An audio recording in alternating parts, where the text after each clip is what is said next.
Hi everyone, welcome back. So this is the first video in our new topic, the Russian Revolution, and today's video is just going to be about what revolutions are and how they happen.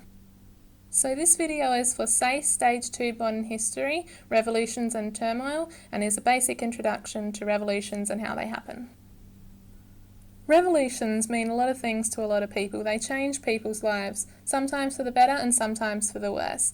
This is a quote that I think sums up the attitudes of revolutionaries and those who take on existing establishments, and it is better to die on one's feet than to live on one's knees.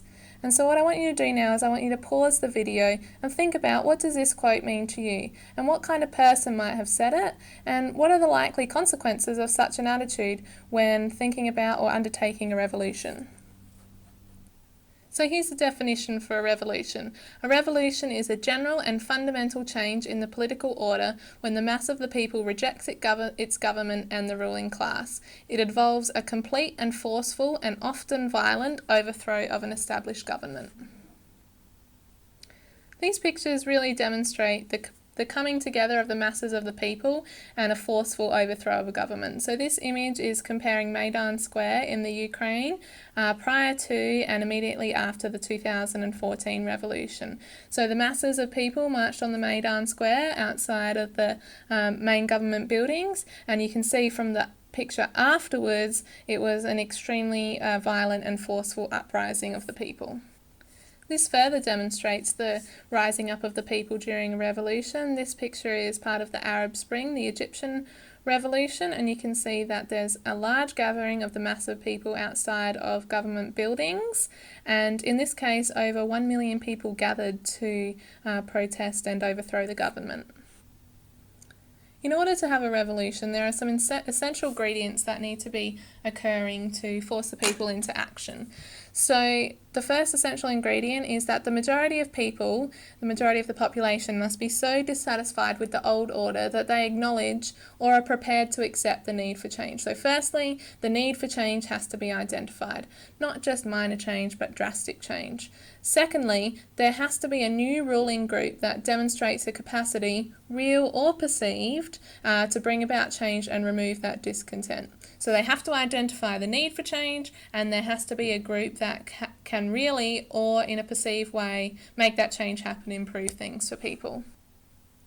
Here are the stages of a revolution.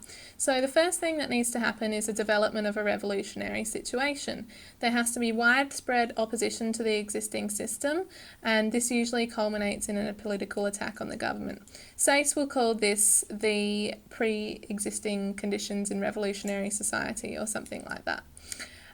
Part 2, or stage 2, is the revolution. So tensions will explode and result in an overthrow of the old order. This in SACE is usually referred to as the collapse of the old order. It will usually involve some sort of military action in the capital. Usually in revolutions, for them to be successful, the military will defect from the old order and join the side of the revolutionaries, usually, but not always.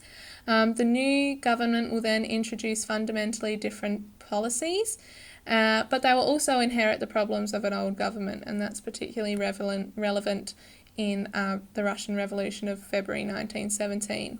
Lastly, there'll be the consolidation of power, the stage of conflict between the revolutionary forces and their opponents, both domestic and foreign. So there's always supporters of the old order that try to challenge the new government and restore a monarchy or something like that. And there's also influences that were challenging for power and weren't successful, and there's always foreign influences that aren't happy with the installation of a new ruling power. I think this picture sums up well what a revolution is like and what the stages of revolution are like. So you can see there's oppression, the people are oppressed, and that's the creation of the revolutionary conditions.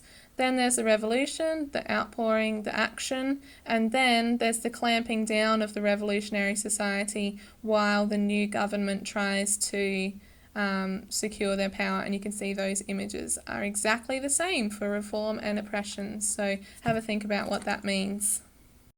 So there you have it. That's the basic rundown of what a revolution is and how it happens. Next video I'm going to be moving on to our specific topic of the Russian Revolution and looking at the pre-existing conditions in Russian society that built up to leading to a revolution in 1917. Bye!